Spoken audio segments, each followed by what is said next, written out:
When we were in the Philippines, we went to 2 locations. We went to Angleson and Kalima. I presented the youth meetings, and in the youth meetings I presented the 28 fundamentals and a commandment series telling different stories in the Bible and showing how to keep or break the commandments. Well, when it came to the time of telling about the state of the dead, I told them all about how death is like sleeping, and I showed them different pictures of the animals that were sleeping, and then when we had finished the whole lesson, I asked them, so, Mary the mother of Jesus has been dead a long time. Can she hear your prayers? They all said, yes, she can hear our prayers. I said, okay, let's try this again.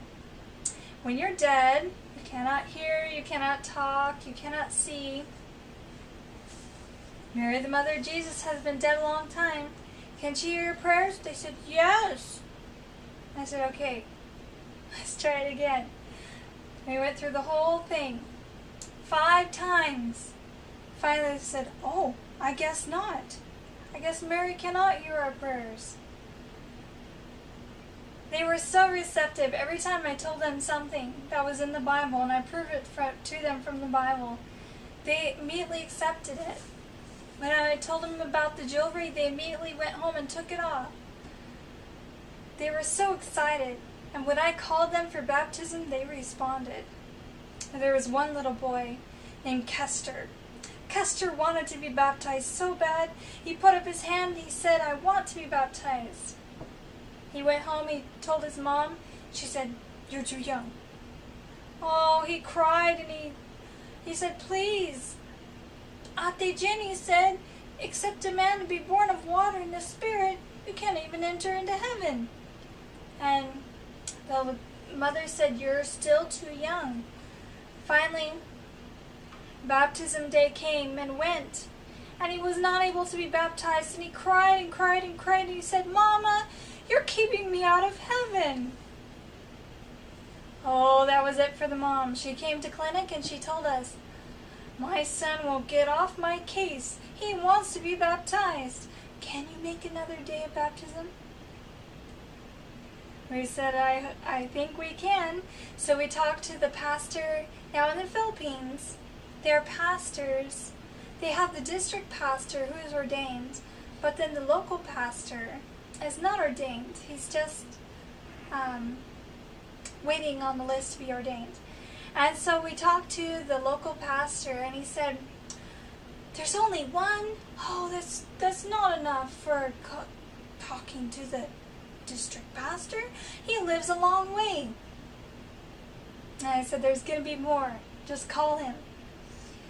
So he called the pastor, and he was kind of laughing, and he said, you're going to come all the way out here and baptize just one person. Well, I went out and I was praying that God would help more people decide so that the pastor would want to come and baptize Kester. So while I was going, I looked at my list, and there was one more that had not yet decided. And so I started walking down the street wondering if I could go talk to the lady that owned the shop, see if she knew the person. Well, I was coming.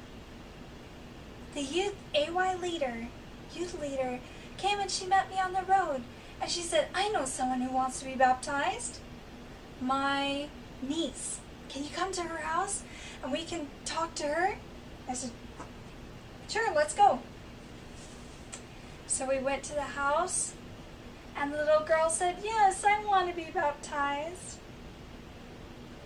So I was on my way back, and then I asked her, the youth leader, do you know this other person? She said, yes, I know. Their house is right next to mine. So we went over there, and we talked to the person there, and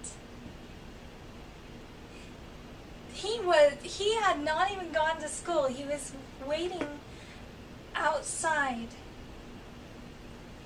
on the bamboo chair, just waiting there for Ate Jenny to come, because he knew I was coming. I had not decided to go there, but he knew I was coming to visit his house. his parents were not Adventists, and they said, yes, he wants to follow Jesus, let him follow Jesus. Then there was still one more that wanted to be baptized. And I asked the pastor, who is this? I said, I don't know. So I asked another person, do you know who this is? They said, yeah. I said, where does he live? I want to go visit the house and see how he's doing, if he still wants to be baptized. Oh, they said, it's a long ways. Oh, a long ways? How far is a long ways? Oh, they said, about 2 kilometers. I said, that's not far. I walk about that every Friday at school to go buy groceries for Sabbath. That's not far. Let's go. Oh, it's too far, and the mother doesn't want him to be baptized. She said he's too young. I said, oh, is she an Adventist? Yes. I said, let's go. So I went with the auntie. And we were going really fast because it was time for the baptism. We went over there, and the mother was sleeping. And the auntie said, oh, she's sleeping, we shouldn't go there. I said, well, I'm not going to be here in the Philippines very long. Let's wake her up. So we woke her up, and she said, what do you want? I said, well, I've been teaching the youth meetings, and your son wants to be baptized. Oh, really? He's too young. Oh, I said, he wants to be baptized. Do you believe in Ellen White? Because I knew she was an Adventist. She said, yes. I said, well, maybe you haven't read where she says that from the age of 8 to 10, they're old enough to make a decision to follow Jesus. She said, well, she didn't want him to be baptized, but she said, okay. Oh, because God says it, I'll let him be baptized. So I said, okay. Let's go find your son. She said, oh, but it's too far. He's at school, and it's a Catholic school, and they won't understand. I said, let's go. Oh, she said, it's too far. I said, how far is too far? She said, oh, there's 200 steps up to this school, and we're going to be all worn out before we get even to half of it. I said, let's go. So we were running up the steps. They were panting. Because it was steep. It was like straight up. So we got up to the top, and the teacher met me, and she said, go ahead and take this boy with you because he has not been able to concentrate all day. All he can think of is being baptized. I said, oh great, let's go. And so we went all the way down, and we met with the pastor. He filled out his questionnaire just in time, and he was baptized. It was so neat to see his determination to follow Jesus. Then when we went into New Guinea, Papua New Guinea, we went up on top of that mountain, and I told the kids that were standing there when we arrived, if you bring 5 friends, you'll get a prize. Not only you, but all of your friends will get a prize too.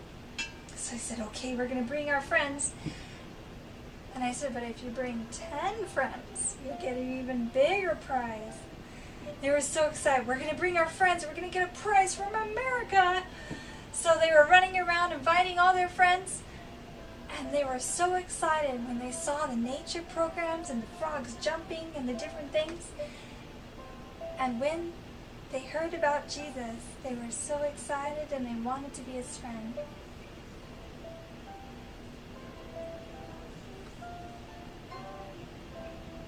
Every time we go on these trips, it is so neat to see all the miracles God does for us. But the most amazing thing is how He can change lives.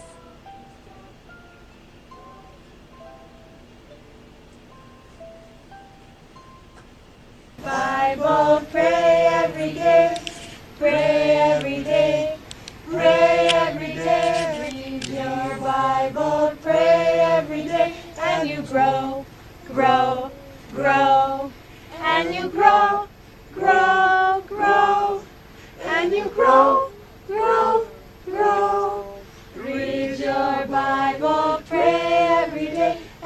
grow, grow, grow. But neglect your Bible, forget to pray, forget to pray, forget to pray. Neglect your Bible, forget to pray, and you shrink, shrink, shrink.